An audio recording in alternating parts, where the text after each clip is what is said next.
There was a man named Hirst, known to have a terrible thirst. Then on some celebration, he shocked the nation.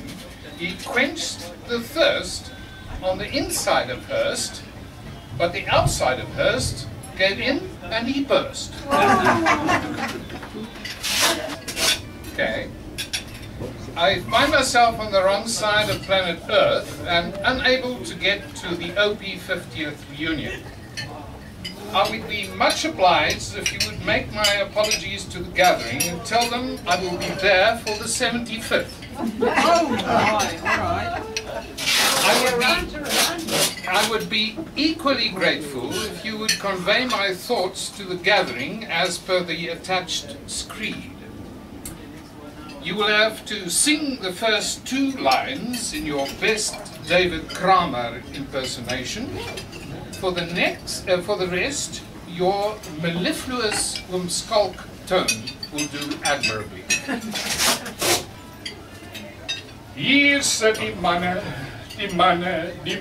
ja hier sit die manne in die Royal Hotel. Alright, ek weet, julle sit nou daar in 'n plek, 'n kerfie of 2 boek aan die Royal Hotel, of selfs die Bonaccord Hotel. Maar die sentimente bly nog seker dieselfde. 'n Sin van gedeelde doele en prestasies. Tyd om te bepeins oor 'n halfuur se gebeurtenisse en die rol wat julle daarin gespeel het. 'n Paar doppe agter die blad, net soos by die manne in die Royal Hotel. Time flies when you're having fun, and I have difficulty getting my mind around the speed with which the last half-century has dissipated. My son once advised me that everything meaningful in science today was discovered after I left university. I have to concede that cheeky bugger might just have a point.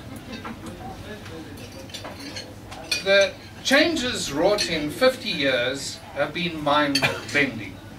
I remember us as just 24 pale males back in 1959. I hear that OP now churns out upwards of 80 graduates per year, the majority of them of the female persuasion. Other changes have been no less thought-provoking. The first time I heard of DNA was in 1956, when I saw a picture of a double helix on the cover of a National Geographic lying in the common room. Purchase had to explain it to me. Today, it is difficult to think of anything meaningful in biology which does not invoke DNA, with or without Purchase. In 1959, I thought I knew a little about the infectious diseases of livestock I might encounter when I left OP. A scan now of the current OIE list for Africa shows 14 diseases, which Henning never mentioned. When we were at OP, greenhouse gases were things emitted by the compost heaps down at the proefplaats. Today, GHGs represent the greatest global ecological threat we have ever had to deal with. And neither South Africa nor my adopted country is likely to make it through the next half-century without massive resource and social impacts. We're leaving our grandkids with a very meager heritage. I remember Dougie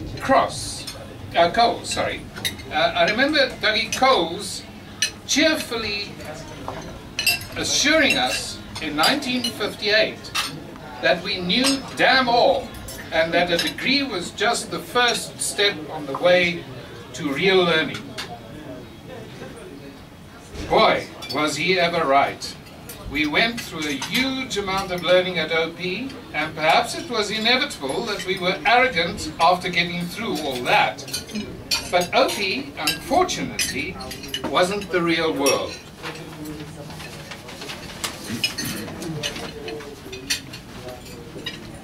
which I found to be filled with mean and vindictive variability, feedbacks and blind alleys, and where science was hopelessly entangled with social demands, economic realities, and political wrangling.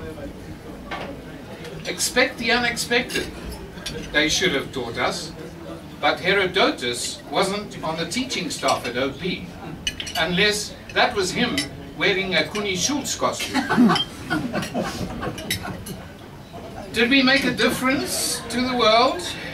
We would all like to think we did. Certainly, a lot of our group have stood out in some area of professional life. Take a bow. Congratulations.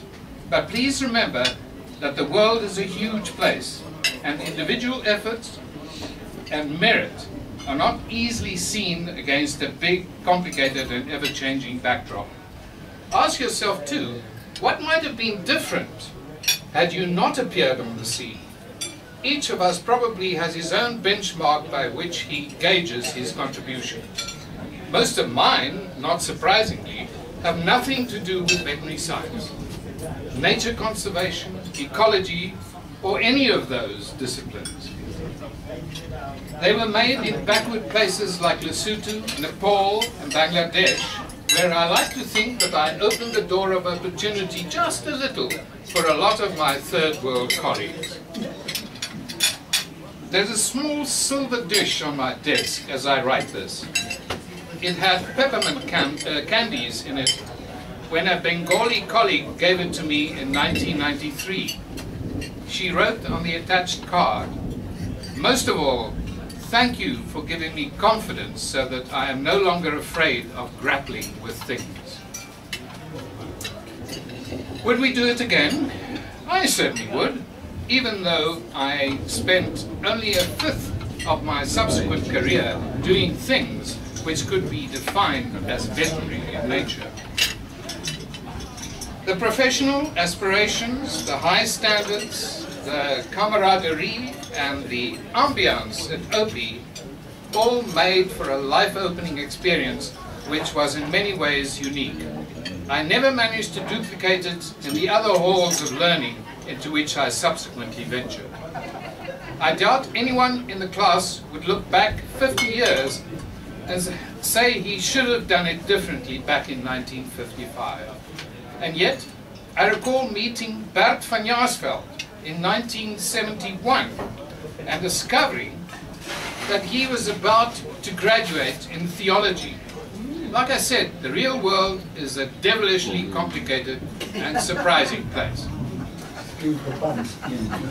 My oprechte verskoning dat ek die 50ste reunie nie kon bywoon nie.